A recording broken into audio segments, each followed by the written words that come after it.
Hello everyone, and welcome back to the channel. In today's video, we will be continuing What If Cooler Turned Good. And with no further introductions, let's begin. So last time, the fight between Piccolo and Imperfect Cell has begun, and in case you're wondering about what happened to Cooler in future Trunks' timeline, well, he kind of dies, like in the movie. Yeah. So anyways, this doesn't mean that Cell does have Cooler's DNA inside of him, but Piccolo was probably 7 times stronger than canon due to his extra training, so he probably rags old Cell here. The Cell just lets off a solo player and escapes, like in canon. Now Piccolo will still fight the androids, like in canon, and since he's stronger here, 17 will get overpowered here, even though he's stronger than canon himself, but 18 just joins the fight and it just becomes more even, like in canon. But all this fighting would have caught the attention of Cell, as he arrives to the scene and proceeds to absorb 17 like in canon, achieving his semi-perfect form. On the lookout, Cooler sensing all this go down, and he is enraged. Someone using his DNA for their own purposes. This really annoys Cooler. He would send Goku to go down to the dirty work, but he's too busy having a heart attack, and Piccolo's too busy dying, so it looks like he'll have to get his hands dirty. Cell is trying to find 18, but then he feels something kick him in the back of the head that makes him slightly twitch. Cooler tries to catch Cell off guard with a kick to the head, and he is shocked that Cell tanked it so easily, but he still keeps his composure. As he says to Cell, he may have his DNA, but he will never be stronger than the Emperor of the Universe, as the two begin to fight.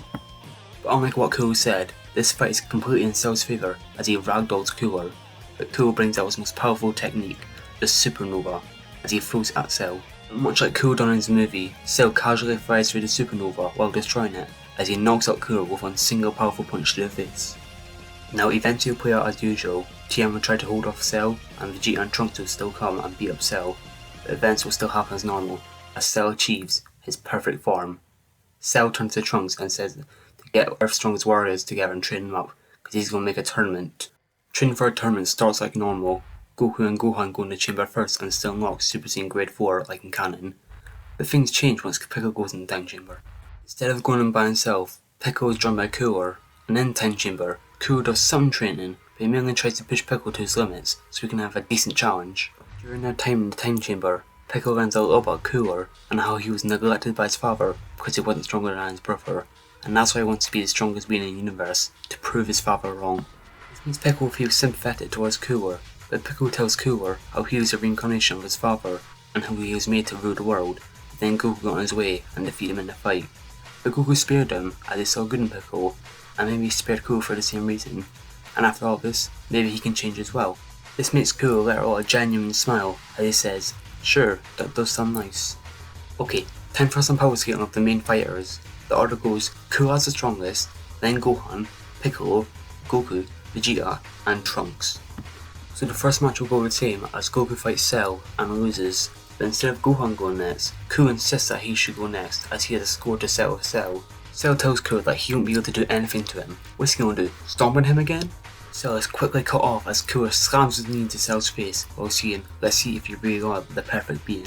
Fight ensued as Cooler and Cell began going at it, and at first the fight is a lot like 17 vs Cooler, but unlike 17, Cell does not have instant energy, and at one point in the fight, Cooler temporarily stuns Cell as he begins charging another supernova and seemingly kills Cell.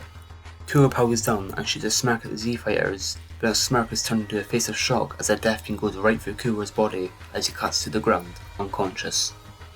Cell has turned out to have survived the supernova and even got a bit stronger from it, as he kicks Cooler's body from the stage as he says, "Let the next round of Cell games commence." Gohan's next to fight. As that fight goes as usual, Cell spawns into some Cell Juniors as they attack the Z fighters.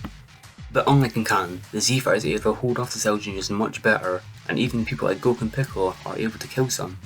Eventually, Cell still kills 16 as Gohan unlocks Super Saiyan 2 as they then begin to fight, and it seems pretty even until Cell shows off more power and begins to beat down Gohan.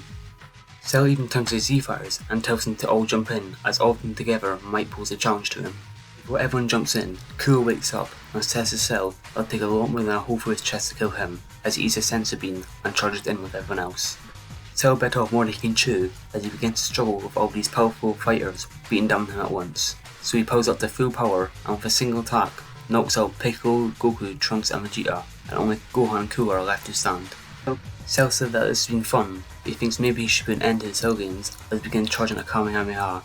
Cooler and Gohan refuse to give up as Gohan charges his own Kamehameha and Cooler charges his Supernova.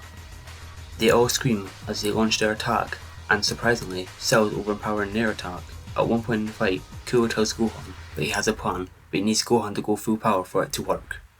Gohan tells Kuro that he can't, and Kuro says, "Suit yourself," as he seemingly flies away.